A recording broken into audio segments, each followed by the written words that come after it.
ನಮಸ್ತೆ ವೀಕ್ಷಕರೇ, ಜಾತಕ ಫಲ ವಿಶೇಷ ಕಾರ್ಯಕ್ರಮಕ್ಕೆ ಸ್ವಾಗತ. ನಾನು ವಿನುತಾ ಪರಮೇಶ್. ವೀಕ್ಷಕರೇ, ಇವತ್ತಿನ ಜಾತಕ ಫಲ ಕಾರ್ಯಕ್ರಮದಲ್ಲಿ ಈ ದಿನದ ವಿಶೇಷತೆ ಹಾಗೂ ನೀವು ಕಳಿಸಿರುವ ಸಂದೇಶಗಳ ಜೊತೆಗೆ 12 ರಾಶಿಗಳ ಫಲಾಫಲಗಳ ಬಗ್ಗೆ ಗಮನ ಹರಿಸ್ತಾ ಹೋಗ್ತೀವಿ.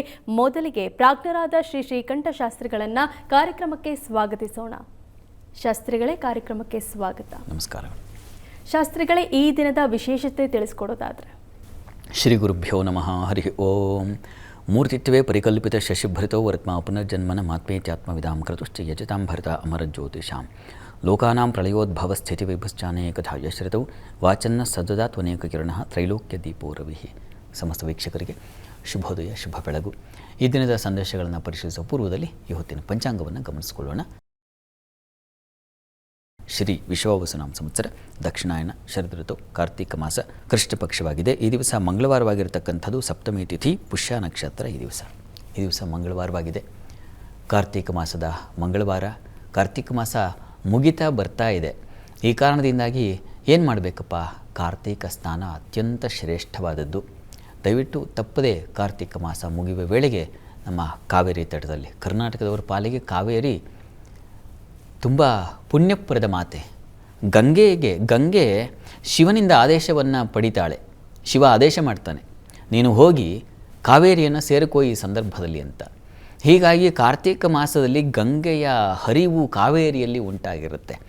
ವಸ್ತುತಃ ಕಾವೇರಿ ಕೂಡ ತುಂಬ ಪವಿತ್ರ ನದಿಗಳಲ್ಲಿ ಒಂದಾಗಿದೆ.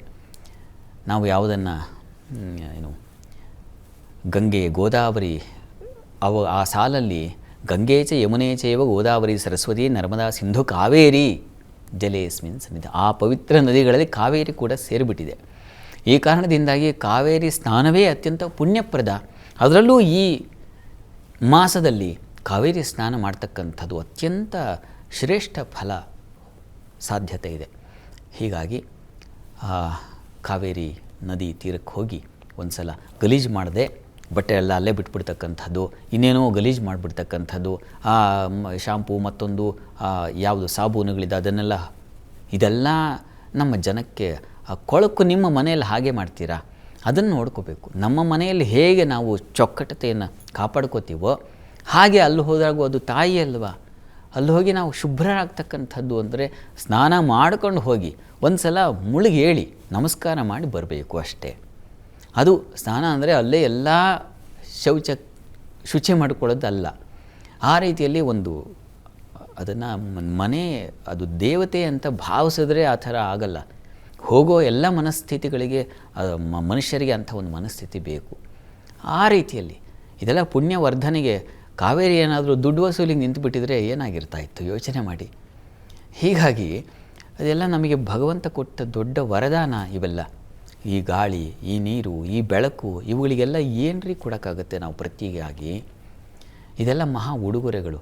ಇವುಗಳಿಗೆಲ್ಲ ನಮಸ್ಕಾರ ಮಾಡಬೇಕು ನಾವು ಪ್ರತಿ ದಿವಸ. ಇಂಥ ನಿಕ್ಷಿಪ್ತ ಮಾಡಿಟ್ಟಿದೆಯಾ ಇಂಥ ಬಂಗಾರ ಇವೆಲ್ಲ. ಇವುಗಳನ್ನು ನಾವು ಸೇವನೆ ಮಾಡಿ ಪ್ರತಿ ದಿವಸ ನಾವು ಆನಂದ ಪಡಿತಾ ಇದ್ದೀವಿ, ಸುಖ ಪಡಿತಾ ಇದ್ದೀವಿ, ಶರೀರ ಪೋಷಣೆ ಮಾಡ್ಕೊಳ್ತಾ ಇದ್ದೀವಿ, ಬದುಕನ್ನು ಬದುಕ್ತಾ ಇದ್ದೀವಿ.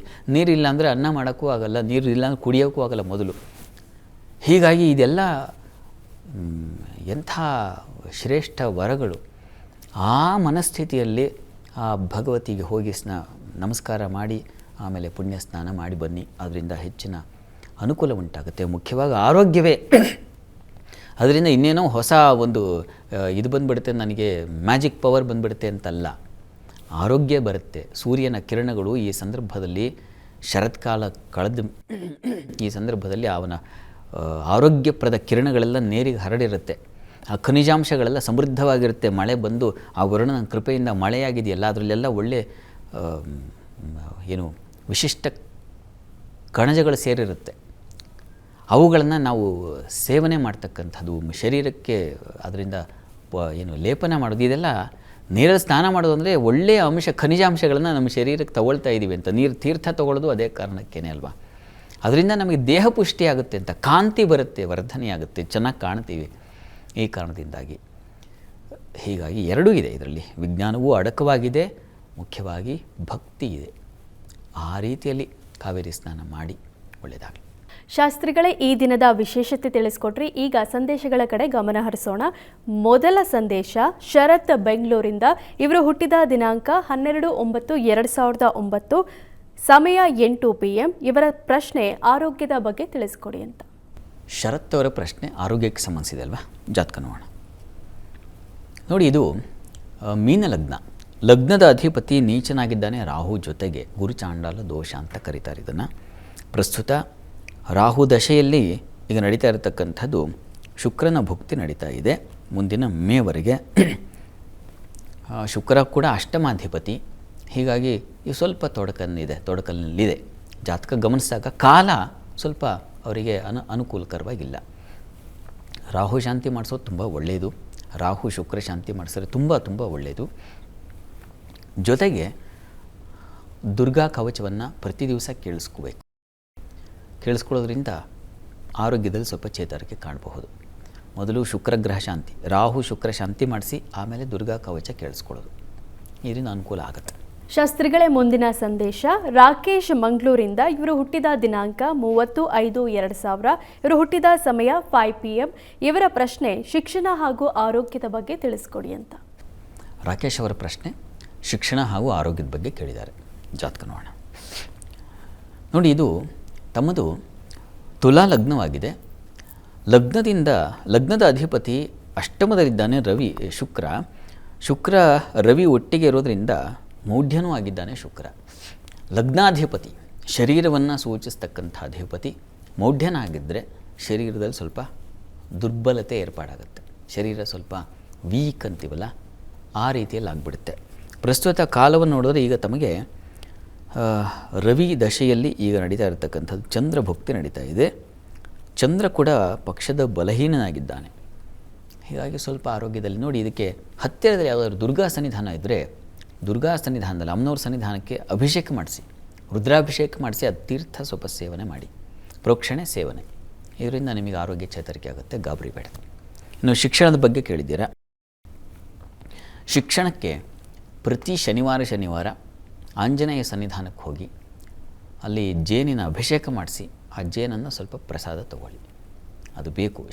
ಉನ್ನತ ಶಿಕ್ಷಣ ಮುಗಿಯುವವರೆಗೆ ನೀವು ಆಂಜನೇಯನ ಪ್ರಾರ್ಥನೆ, ಆಂಜನೇಯನ ಭಕ್ತರಾಗಿದ್ದುಬಿಡೋದು, ಆ ರೀತಿ ಇದ್ದರೆ ಬಹಳ ಒಳ್ಳೆಯದು. ಅದಕ್ಕೆ ನಿಮಗೆ ಅನುಕೂಲ ಆಗುತ್ತೆ. ಒಳ್ಳೆಯದಾಗಲಿ. ಶಾಸ್ತ್ರಿಗಳೇ, ಮುಂದಿನ ಸಂದೇಶ ಅಂಬಿಕಾ ಬೆಂಗಳೂರಿಂದ. ಇವರು ಹುಟ್ಟಿದ ದಿನಾಂಕ 20/10/2020, 6 PM. ಆರೋಗ್ಯ ಹಾಗೂ ಶಿಕ್ಷಣದ ಬಗ್ಗೆ ತಿಳಿಸ್ಕೊಡಿ ಅಂತಿದ್ದಾರೆ. ಅಂಬಿಕಾ ಅವ್ರ ಪ್ರಶ್ನೆ ಶಿಕ್ಷಣ ಮತ್ತು ಆರೋಗ್ಯದ ಬಗ್ಗೆ ಕೇಳಿದ್ದಾರೆ. ಜಾತಕ ನೋಡೋಣ. ನೋಡಿ, ಈ ಜಾತಕವನ್ನು ಪರಿಶೀಲಿಸಿದ್ರೆ ಇದು ಮೇಷಲಗ್ನ. ಲಗ್ನದ ಅಧಿಪತಿ ವ್ಯಯದಲ್ಲಿದ್ದರೆ ಆರೋಗ್ಯದಲ್ಲಿ ಸ್ವಲ್ಪ ಆಗಾಗ ಏರುಪೇರಾಗ್ತಾ ಇರುತ್ತೆ. ಲಗ್ನಾಧಿಪತಿಗೆ ಸ್ವಲ್ಪ ಬಲ ಕಡಿಮೆ, ಆದರೆ ಲಗ್ನಕ್ಕೆ ಗುರುದೃಷ್ಟಿ ಇದೆ. ಶಾಸ್ತ್ರದಲ್ಲೇ ಒಂದು ಮಾತಿದೆ, ಹೋರಾಸ್ವಾಮಿ ಗುರುಜ್ಞ ವೀಕ್ಷಿತಯುತ ನಾನಿಯಶ್ಚ ವೀರ್ಯೋತ್ಕಟ ಭವತಿ ಅಂತ. ಲಗ್ನಕ್ಕೆ ಗುರುದೃಷ್ಟಿ ಬಿದ್ದರೆ ಸಾಕೋದು, ಭಾಗ್ಯಾಧಿಪತಿ ಭಾಗ್ಯಸ್ಥಾನದಲ್ಲಿ ನಿಂತು ನೋಡ್ತಾನೆ, ಹೀಗಾಗಿ ಆತಂಕ ಬೇಡ. ಪ್ರಸ್ತುತ ಬುಧನೂ ನೋಡ್ತಾನೆ, ಹೀಗಾಗಿ ಚೆನ್ನಾಗಿದೆ. ಪ್ರಸ್ತುತ ಬುಧ ದಶೆಯಲ್ಲಿ ನಡೀತಾ ಇರತಕ್ಕಂಥದ್ದು ಈಗ ಶನಿ ಭುಕ್ತಿ ನಡೀತಾ ಇದೆ. ಶನೈಶ್ಚರ ಜಾತಕದಲ್ಲಿರ್ತಕ್ಕಂಥ ಸ್ವಕ್ಷೇತ್ರದಲ್ಲಿ ಚೆನ್ನಾಗಿದೆ, ತೊಂದರೆ ಇಲ್ಲ, ಏನೂ ಗಾಬರಿ ಆಗ್ತಕ್ಕಂಥದ್ದಿಲ್ಲ. ಒಳ್ಳೆಯ ವಿದ್ಯೆಗೆ ಅವಕಾಶಗಳಿದೆ. ಸ್ವಲ್ಪ ರಾಹು ದ್ವಿತೀಯದಲ್ಲಿದ್ದರೆ ಸ್ವಲ್ಪ ಒರಟು ಮಾತಿರುತ್ತೆ ಅಂತ, ಸ್ವಲ್ಪ ಕೋಪ ಒರಟುತನ ಇದಿರುತ್ತೆ. ಇದಕ್ಕೆ ನಾಗ ಪ್ರಾರ್ಥನೆ ಮಾಡಬೇಕು.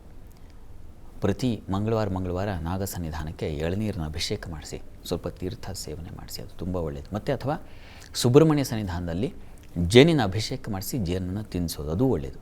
ಯಾವುದಾಗುತ್ತೆ ಅದನ್ನು ಮಾಡಿ, ಎರಡೂ ಮಾಡಿದ್ರೆ ತುಂಬ ಒಳ್ಳೆಯದು. ಅದು ವಿದ್ಯೆಗೆಲ್ಲ ತುಂಬ ಸಹಕಾರವಾಗುತ್ತೆ. ಒಳ್ಳೆಯದಾಗಲಿ. ಶಾಸ್ತ್ರಿಗಳೇ, ಮುಂದಿನ ಸಂದೇಶ ಲೋಕೇಶ್ ಮಂಡ್ಯದಿಂದ. ಇವರು ಹುಟ್ಟಿದ ದಿನಾಂಕ 26/12/1981, 9 AM. ಇವರ ಪ್ರಶ್ನೆ ಸ್ವಂತ ಮನೆ ಯಾವಾಗ ಆಗುತ್ತೆ ತಿಳಿಸಿ. ಲೋಕೇಶ್ ಅವರ ಪ್ರಶ್ನೆ ಸ್ವಂತ ಮನೆ ಯಾವಾಗ ಆಗುತ್ತೆ ಪ್ರಶ್ನೆ ನೋಡೋಣ. ನೋಡಿ, ತಮ್ಮ ಜಾತಕವನ್ನು ಪರಿಶೀಲಿಸಿದ್ರೆ ಇದು ಮಕರ ಲಗ್ನದಿಂದ ಚತುರ್ಥಾಧಿಪತಿ ಕುಜ ಶತ್ರು ಕ್ಷೇತ್ರದಲ್ಲಿದ್ದಾನೆ, ಶತ್ರು ಜೊತೆಗಿದ್ದಾನೆ. ಸ್ವಲ್ಪ ಕಷ್ಟ ರೀ, ಮನೆ ಕಟ್ಟಲ್ವ ಅಂತ ಆತಂಕ ಮಾಡ್ಕೋಬೇಡಿ. ಪ್ರಸ್ತುತ ನಿಮಗೆ ಕುಜ ದಶೆಯಲ್ಲಿ ಈಗ ನಡೀತಾ ಇರತಕ್ಕಂಥದ್ದು ತಮಗೆ ಈಗ ಕೇತು ಭುಕ್ತಿ ಕಳೆದು ಶುಕ್ರ ಪ್ರಾರಂಭವಾಗಿದೆ. ಶುಕ್ರ ಈಗ ಅವನ ಸಂಚಾರ ಚೆನ್ನಾಗಿದೆ. ಪ್ರಯತ್ನ ಮಾಡಿ, ಮಹಾಲಕ್ಷ್ಮಿ, ಭೂವರಾಹ ಹಾಗೂ ಮಹಾಲಕ್ಷ್ಮಿ ಇಬ್ಬರ ಪ್ರಾರ್ಥನೆ ಮಾಡಿಕೊಂಡು ಮನೆ ಕಟ್ಟೋ ಪ್ರಯತ್ನ ಮಾಡಬಹುದು. ಅನುಕೂಲ ಆಗಲಿ. ಆ ಭೂಮಿಯ ಋಣ ನಿಮಗೆ ಬೇಗ ಸಂದಾಯವಾಗಲಿ. ವಸ್ತುತಃ ಏನಾಗಿದೆ, ಚತುರ್ಥಾಧಿಪತಿ ಶತ್ರುಕ್ಷೇತ್ರದಲ್ಲಿದ್ದು ಸ್ವಲ್ಪ ಹೆಚ್ಚಿನ ಶ್ರಮ ತೊಗೊಂಡ್ಬಿಡ್ತೀರ. ಮನೆ ಕಟ್ಟಿ ನೋಡು, ಮದುವೆ ಮಾಡಿ ನೋಡು ಅಂತ ಗಾದೆ ಮಾಡಿದಾರಲ್ಲ ನಮ್ಮವರು. ಕಟ್ಟಿದ ಮೇಲೆ ಎಷ್ಟು ಭಾರ ಆಯಿತು, ಅದು ಒತ್ತಡ ಎಷ್ಟಾಯಿತು ಅಂತ ನಿಮಗೆ ಸುಮ್ಮನೆ ಪಾಪ ನೋವು ಮಾಡ್ಕೊಳ್ತೀರ. ಆದರೆ ಕಾಲವಶಾತ್ ಈಗ ಟೈಮ್ ಚೆನ್ನಾಗಿರೋದ್ರಿಂದಾಗಿ ಸ್ವಲ್ಪ ಸಹಕಾರಗಳು ಸಿಗ್ತಾ ಹೋಗುತ್ತೆ. ಆ ಸಹಕಾರಗಳಿಂದಾಗಲಿ ಅಂಥದ್ದು ಆಲೋಚನೆ ಬರುತ್ತೆ ನಮಗೆ. ಏನೋ ಸ್ವಲ್ಪ ಅಂಥದ್ದೊಂದು ವಾತಾವರಣ, ಯಾರೋ ಸಪೋರ್ಟ್ ಮಾಡ್ತಾರೆ, ನೀನು ಮಾಡುವಂಥ ಯಾರೋ ಒಬ್ಬರು ಹೇಳಿಬಿಡ್ತಾರೆ, ಸ್ನೇಹಿತರೋ ಬಂಧುಗಳೋ ಹೀಗೆ ಹಿರಿಯರು. ಆವಾಗ ನಮಗೊಂದು ಬಂದುಬಿಡುತ್ತೆ ಮನಸ್ಸಿನಲ್ಲಿ, ಕಟ್ಬಿಡೋಣ ಅಂತ. ಅಥವಾ ಮನೆಯಲ್ಲಿರೋ ಮಡದಿ ಮಕ್ಕಳ ಮಾತೇ ಸಾಕಾಗುತ್ತೆ. ಆಗಾಗ ಮನೆ ತಗೊಳ್ಳಿಲ್ಲ ಈ ವಸ್ತುತಃ ಅದು ಜನರಿಗೆ ಪಾಪ ಏನಾಗಿದೆ, ಮನೆ ಮಾಡಿಬಿಡಬೇಕು, ಮನೆ ಕಟ್ಟಿಬಿಡಬೇಕು, ಶತಾಯಗತೆ ಅಂತಕ್ಕಂಥ ಒಂದು ಆಸೆ ಇರುತ್ತೆ. ತಪ್ಪಲ್ಲ, ಆದರೆ ಬಲ ನೋಡ್ಕೊಂಡು ಮಾಡಬೇಕು. ನೀವದೇ ಭೂವರಾಹ ದರ್ಶನ ಮಾಡಿ, ಅದು ತುಂಬ ಸಹಾಯ ಆಗುತ್ತೆ, ನಿಮಗೆ ಒಂದು ವರ ಸಿಗುತ್ತೆ. ಒಳ್ಳೆಯದಾಗಲಿ ತಮಗೆ. ಶಾಸ್ತ್ರಿಗಳೇ, 12 ರಾಶಿಗಳ ಫಲಾಫಲ ತಿಳಿಸ್ಕೊಡೋದಾದರೆ? 12 ರಾಶಿಗಳ ಫಲಾಫಲ ತಿಳಿಯುವ ಮುನ್ನ ಈ ಹೊತ್ತಿನ ಗ್ರಹಸ್ಥಿತಿಯನ್ನು ಗಮನಿಸ್ಕೊಳ್ಳೋದಾದರೆ, ಮಿಥುನ ರಾಶಿಯಲ್ಲಿ ಈ ದಿವಸ ಮಾಂದ್ಯಬುದ್ಧಿಯಾಗಿದೆ. ಕರ್ಕಟಕ ರಾಶಿಯಲ್ಲಿ ಚಂದ್ರ ಗುರು ಯುತಿಯನ್ನು ನೋಡ್ತಾ ಇದ್ದೀವಿ. ಇನ್ನು ಕೇತು ಇರತಕ್ಕಂಥದ್ದು ಸಿಂಹರಾಶಿಯಲ್ಲಿ, ರವಿ ಶುಕ್ರರ ಯುತಿಯನ್ನು ಕಾಣ್ತಾ ಇದ್ದೀವಿ, ಅದು ತುಲಾ ರಾಶಿಯಲ್ಲಿ. ಕುಜ ಬುಧರು ಯಥಾಸ್ಥಿತಿಯಲ್ಲಿದ್ದಾರೆ, ಅದು ವೃಶ್ಚಿಕ ರಾಶಿಯಲ್ಲಿ. ರಾಹು ಶನೈಶ್ಚರರು ಕುಂಭಮೇನಗಳಲ್ಲಿ ಕಾಣ್ತಾ ಇದ್ದೀವಿ. ಹೀಗಿರುವಾಗ 12 ರಾಶಿಗಳ ಫಲಾಫಲ ತಿಳಿತಾ ಹೋಗೋಣ. ಮೊದಲಿಗೆ ಮೇಷರಾಶಿ. ಮೇಷರಾಶಿಯವರಿಗೆ ದಿವಸ ನೀರಿನ ಸಮೀಪದಲ್ಲಿ ವಾಸ ಮಾಡ್ತಾ ಇರತಕ್ಕಂಥವ್ರು, ಅವರಿಗೆ ತುಂಬ ಚೆನ್ನಾಗಿದೆ ಈ ದಿವಸ. ಒಳ್ಳೆಯ ಒಂದು ವಾತಾವರಣ, ವ್ಯಾಪಾರ, ಜೀವನ ಸ್ಥಿತಿ ತುಂಬ ಚೆನ್ನಾಗಿರುತ್ತೆ. ಬಂಧುಗಳಿಂದ, ತಾಯಿ ಬಂಧುಗಳಿಂದ ತುಂಬ ಸಹಕಾರ, ಅನ್ಯೋನ್ಯತೆ, ಆತ್ಮೀಯತೆ. ಎಷ್ಟು ಅಸಡ್ಡೆ ಮಾಡ್ತಾಯಿದ್ರು, ಇವತ್ತು ಏನಪ್ಪ ಇಷ್ಟೊಂದು ಪ್ರೀತಿ ಉಕ್ಕಿಬಿಟ್ಟಿದೆ, ಒಂದು ಫೋನ್ ಕಾಲು, ಮೆಸೇಜು, ಸಂದೇಶ ಎಲ್ಲ ಈ ದಿವಸ ಹಾಗೆ ಹರಿದು ಬರುತ್ತೆ ಪ್ರೀತಿ. ಆ ರೀತಿಯ ಒಂದು ಶುಭ ದಿವಸ ಈ ದಿವಸ ನಿಮಗೆ. ದಾಂಪತ್ಯದಲ್ಲಿ ಸಾಮರಸ್ಯ, ಅನ್ಯೋನ್ಯತೆ. ಈ ವ್ಯಾಪಾರಿಗಳು, ಅದರಲ್ಲೂ ಮಾರುಕಟ್ಟೆಗಳಲ್ಲಿರ್ತಕ್ಕಂಥವ್ರಿಗೆ ತುಂಬ ಚೆನ್ನಾಗಿದೆ ಈ ದಿವಸ. ಸ್ವಲ್ಪ ಈ ದಿವಸ ನಿಮಗೆ ಸಹೋದರರಲ್ಲಿ, ಸೇವಕರಲ್ಲಿ ಸ್ವಲ್ಪ ತೊಡಕನ್ನು ಸೂಚಿಸ್ತಾ ಇದೆ. ಅವರಿಂದಾಗಿ ಸ್ವಲ್ಪ ನಿಮಗೆ ಕಿರಿಕಿರಿ ಆಗಬಹುದು, ಅಂಥದ್ದೊಂದು ವಾತಾವರಣ ಇದೆ. ಹೀಗಾಗಿ ನೀವು ಆಂಜನೇಯನ ಪ್ರಾರ್ಥನೆ ಮಾಡಿಕೊಂಡ್ರೆ ಈ ದಿವಸ ತುಂಬ ಒಳ್ಳೆಯದು. ಕೆಲಸ ಕಾರ್ಯಗಳಲ್ಲೆಲ್ಲ ತುಂಬ ಚೆನ್ನಾಗಿದೆ, ಅನುಕೂಲ ಇದೆ. ಇನ್ನು ವೃಷಭ ರಾಶಿಯವರಿಗೆ ದಿವಸ ಆಹಾರ ವ್ಯತ್ಯಾಸ ಮಾಡ್ಕೊಳ್ತೀರಾ, ಬಹಳ ಎಚ್ಚರವಾಗಿರಿ. ಯಾಕೆಂದರೆ ದ್ವಿತೀಯದಲ್ಲಿ ಮಾಂದಿ ಇದ್ದಾಗ ಆಹಾರ ವ್ಯತ್ಯಾಸದ ಜೊತೆಗೆ ನಚಾಟು ವಾಕ್ಯಂ, ಮಾತು ಅಷ್ಟೇ, ಒರಟು ಮಾತು ಬಂದುಬಿಡುತ್ತೆ, ಸಡನ್ನಾಗಿ ಕೋಪ ಬಂದುಬಿಡುತ್ತೆ ರೀ. ಹೀಗಾಗಿ ಆ ಕೋಪ ಶಮನ ಮಾಡ್ಕೋಬೇಕು ಈ ದಿವಸ ನೀವು, ಅದರಿಂದ ಹಾಳಾಗುತ್ತೆ. ಹಣ ಹಾಳು, ಕುಟುಂಬದಲ್ಲಿ ವಾತಾವರಣ ಹಾಳಾಗುತ್ತೆ, ಹುಷಾರು. ವಿದ್ಯಾರ್ಥಿಗಳಿಗೆ ತೊಂದರೆ ಸೂಚಿಸ್ತಾ ಇದೆ, ಎಚ್ಚರವಾಗಿರಿ. ಉಳಿದ ಹಾಗೆ ಈ ದಿವಸ ಧೈರ್ಯ ಇದೆ, ಉತ್ಸಾಹವೂ ಇದೆ, ಸಂಶಯ ಇಲ್ಲ ಅದರಲ್ಲಿ. ಕೆಲಸ ಕಾರ್ಯಗಳಲ್ಲೂ ಅನುಕೂಲ ಇದೆ, ಹಿರಿಯರ ಸಹಕಾರ ಸಿಗುತ್ತೆ, ಸೀನಿಯರ್ಸಿಂದ ಸಪೋರ್ಟ್ ಸಿಗುತ್ತೆ, ಇದೆಲ್ಲ ತುಂಬ ಚೆನ್ನಾಗಿದೆ. ವ್ಯಾಪಾರಿಗಳಿಗೂ ತುಂಬ ಚೆನ್ನಾಗಿದೆ. ಯಂತ್ರೋದ್ಯಮ, ಯಂತ್ರಕ್ಷೇತ್ರ ಇದೆಲ್ಲ ತುಂಬ ಚೆನ್ನಾಗಿದೆ ಈ ದಿವಸ. ನಿಮಗೆ ಅದೇ ಇರ್ತಕ್ಕಂಥ ತೊಡಕು, ಅದರ ನಿವಾರಣೆಗೆ ಈ ದಿವಸ ಕೃಷ್ಣ ಸನ್ನಿಧಾನದಲ್ಲಿ ಒಂದು ತುಳಸಿ ಅರ್ಚನೆ ಮಾಡಿಸಿ, ಅನುಕೂಲ. ಇನ್ನು ಮಿಥುನ ರಾಶಿಯವರಿಗೆ ದಿವಸ ಕುಟುಂಬ ಸೌಖ್ಯ ತುಂಬ ಚೆನ್ನಾಗಿದೆ, ಹಣಕಾಸಿನ ಸಮೃದ್ಧಿ ಚೆನ್ನಾಗಿದೆ. ಹೆಣ್ಣು ಮಕ್ಕಳಿಗೆ ಅವರ ಕೈಯಲ್ಲಿ ಹಣ ಓಡಾಡುತ್ತೆ ಈ ದಿವಸ, ತುಂಬ ಚೆನ್ನಾಗಿದೆ. ಒಂದು ಧೈರ್ಯವು, ಬಲ ಧೈರ್ಯ ಎರಡೂ ಇರ್ತದೆ. ಆ ರೀತಿಯಲ್ಲಿ ಮಿಥುನ ರಾಶಿಯವರ ಹೆಣ್ಣು ಮಕ್ಕಳಿಗೆ ಒಂದು ವರ ಈ ದಿವಸ. ಇನ್ನು ವಿದ್ಯಾರ್ಥಿಗಳಿಗೆ ತುಂಬ ಚೆನ್ನಾಗಿದೆ. ವೃತ್ತಿಯಲ್ಲಿ ಬಹಳ ವಿಶೇಷವಾದ ಅನುಕೂಲ, ಸಹಕಾರಗಳು ಸಿಗ್ತಕ್ಕಂಥ ಸಾಧ್ಯತೆ ಚೆನ್ನಾಗಿದೆ ಈ ದಿವಸ. ಇನ್ನು ಮಕ್ಕಳಿಂದ ತುಂಬ ಸಂತೋಷ, ಸಂತಸ ಪಡ್ತೀರ. ಪ್ರತಿಭಾ ಶಕ್ತಿ ಚೆನ್ನಾಗಿದೆ. ಕಲಾವಿದರಿಗೆ ತುಂಬ ಚೆನ್ನಾಗಿದೆ ಈ ದಿವಸ, ಹೆಚ್ಚಿನ ಪಾಲು ಚೆನ್ನಾಗಿದೆ. ಸಣ್ಣ ಪುಟ್ಟ ಆರೋಗ್ಯ ವ್ಯತ್ಯಾಸ ಸೂಚಿಸ್ತಾ ಇದೆ, ಹುಷಾರು. ಆರೋಗ್ಯ ದೃಷ್ಟಿಯಿಂದ ಒಂದು ಧನ್ವಂತರಿ ಪ್ರಾರ್ಥನೆ ಮಾಡಿ. ಇನ್ನು ಕರ್ಕಟಕ ರಾಶಿಯವರಿಗೆ ದಿವಸ ಜನ್ಮದ ಚಂದ್ರನಿಂದಾಗಿ ತುಂಬ ಸಂತೋಷ, ಒಂದು ರೀತಿಯ ಆನಂದದ ದಿವಸ, ಮನಸ್ಸಿಗೆ ಉಲ್ಲಾಸ. ಯಾವುದೋ ದೇವತಾ ಪೂಜೆ ಪುನಸ್ಕಾರ ಇಂಥ ಕ್ಷೇತ್ರಗಳಲ್ಲಿ ಭಾಗಿಯಾಗ್ತಕ್ಕಂಥದ್ದು, ಕೆಲಸಗಳಲ್ಲಿ ಭಾಗಿಯಾಗ್ತಕ್ಕಂಥದ್ದು, ಕ್ಷೇತ್ರ ದರ್ಶನ ಮಾಡೋದು, ಆ ರೀತಿಯಲ್ಲಿ ತುಂಬ ಚೆನ್ನಾಗಿದೆ ಈ ದಿವಸ. ಮತ್ತು ಈ ದಿವಸ ನಿಮಗೆ ಸ್ನೇಹಿತರಿಂದ, ಬಂಧುಗಳಿಂದ ಸಹಕಾರ, ಪ್ರಯಾಣ ಸೌಖ್ಯ ತುಂಬ ಚೆನ್ನಾಗಿದೆ. ಕೃಷಿಕರಿಗೆ, ಹೈನುಗಾರರಿಗೆ, ಹಾಲಿನ ವ್ಯಾಪಾರಿಗಳಿಗೆ ತುಂಬ ಚೆನ್ನಾಗಿದೆ. ವಸ್ತ್ರಾಲಂಕಾರ ಕ್ಷೇತ್ರದಲ್ಲಿ ತುಂಬ ಚೆನ್ನಾಗಿದೆ ಈ ದಿವಸ. ಮತ್ತು ಮಕ್ಕಳಿಂದ ಸಹಕಾರ ಸಿಗುತ್ತೆ, ಹೆಚ್ಚಿನ ಪಾಲು ಚೆನ್ನಾಗಿದೆ. ಕರ್ಕಟಕ ರಾಶಿಯವರಿಗೆ ಸಮೃದ್ಧಿಯ ದಿವಸ, ಇಷ್ಟ ದೇವತೆ ಆರಾಧನೆ ಮಾಡಿ. ಇನ್ನು ಸಿಂಹರಾಶಿಯವರಿಗೆ ಈ ದಿವಸ ಕೆಲಸ ಕಾರ್ಯಗಳಲ್ಲಿ ಹೆಚ್ಚಿನ ಅನುಕೂಲ ಇದೆ. ಸ್ನೇಹಿತರ ಸಹಕಾರ ಚೆನ್ನಾಗಿರ್ತದೆ. ಸಹೋದ್ಯೋಗಿಗಳಿಂದ ಸಪೋರ್ಟ್. ಕೆಲಸ ಮಾಡೋಕ್ಕಾಗ್ತಾ ಇಲ್ಲ, ಸ್ವಲ್ಪ ನೀನೇ ನೋಡ್ಕೊಂಬಿಡು ಅಂದರೆ ಆಯಿತು, ಓಕೆ, ಟೆನ್ಷನ್ ತೊಗೋಬೇಡ, ನಾನು ಇದ್ದೀನಿ, ಈ ಥರ ಒಂದು ಸಮಾಧಾನ ಸಿಗುತ್ತೆ. ಲಾಭ ಇದೆ. ವಿದೇಶ ವಹಿವಾಟಿನ ಲಾಭ ತುಂಬ ಚೆನ್ನಾಗಿದೆ ಈ ದಿವಸ. ಮುಖ್ಯವಾಗಿ ಶಿಕ್ಷಣ ಕ್ಷೇತ್ರಗಳಲ್ಲಿ ಕೆಲಸ ಮಾಡೋರು, ಕ್ರೀಡಾ ಕ್ಷೇತ್ರಗಳಲ್ಲಿ ಕೆಲಸ ಮಾಡೋರು, ವ್ಯಾಪಾರ ಮಾಡೋರಿಗೆ ತುಂಬ ಚೆನ್ನಾಗಿದೆ. ಇನ್ನು ಈ ದಿವಸ ಸಂಗಾತಿಯಲ್ಲೇ ಸ್ವಲ್ಪ ಮನಸ್ತಾಪ, ಇರುಸು ಮುರುಸು ಇದೆ. ತಕ್ಷಣ ಕೋಪ ಬಂದುಬಿಡುತ್ತೆ. ಸಣ್ಣ ವಿಚಾರಕ್ಕೆ ದೊಡ್ಡದಾಗಿ ಇದೊಂದು ಲಕ್ಷಣ ಇದೆ. ಸ್ವಲ್ಪ ಕಾಲ ಇದಿರುತ್ತೆ. ಹೀಗಾಗಿ ಶಾಂತತೆ ಬೇಕು. ಅದಕ್ಕೆ ಶಿವಶಕ್ತಿಯರ ಆರಾಧನೆ ಮಾಡಿ.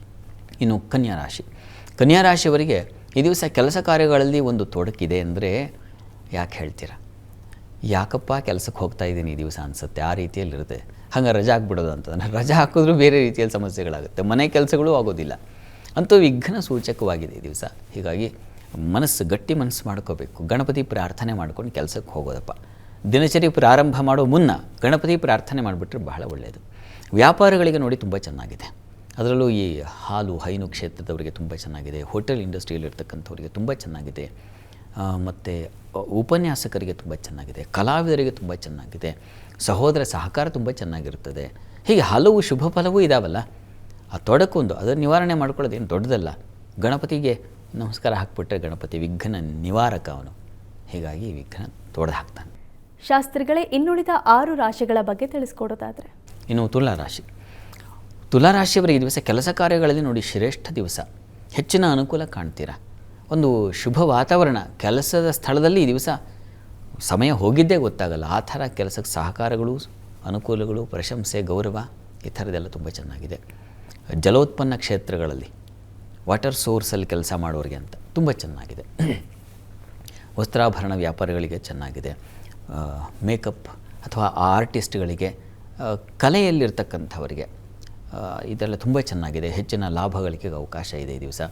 ಕುಟುಂಬ ಸಹಕಾರ ತುಂಬ ಚೆನ್ನಾಗಿದೆ. ಸಹೋದರ ಸಹಕಾರ ತುಂಬ ಚೆನ್ನಾಗಿರ್ತದೆ ಈ ದಿವಸ.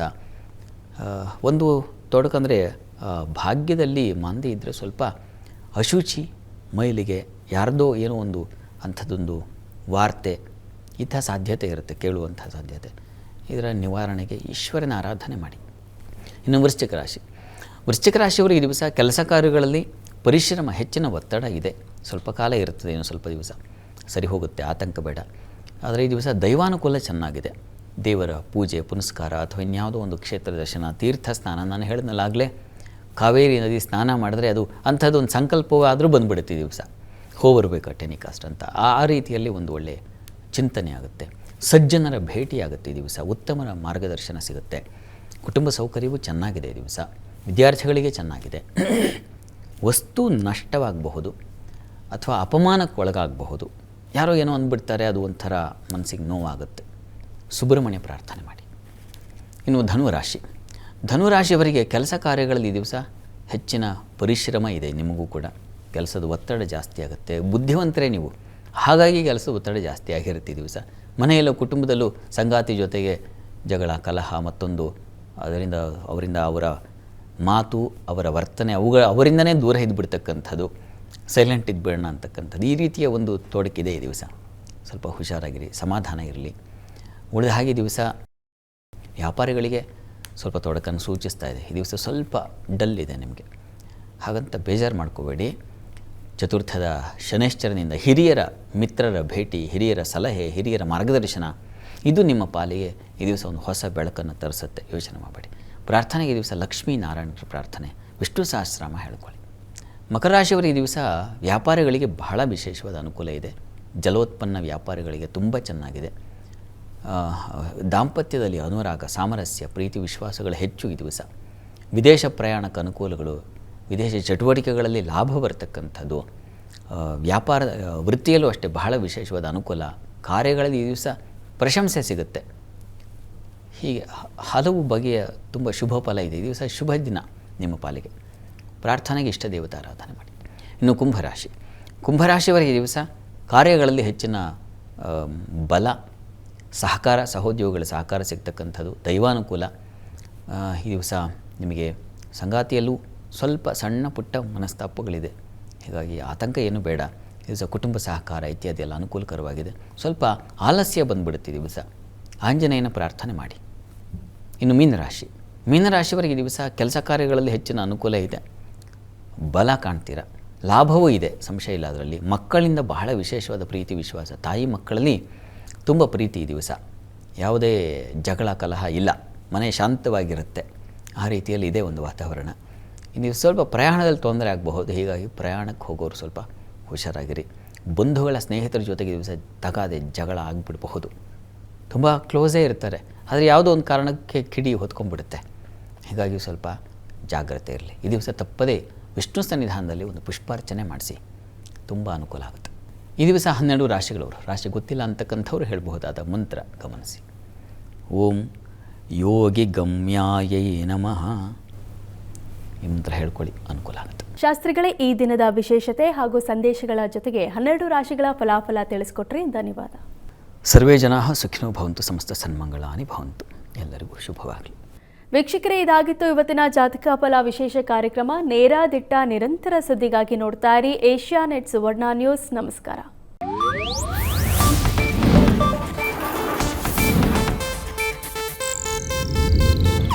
ಇದು ಏಷ್ಯಾನೆಟ್ ನ್ಯೂಸ್ ನೆಟ್ವರ್ಕ್ ಪ್ರಸ್ತುತಿ.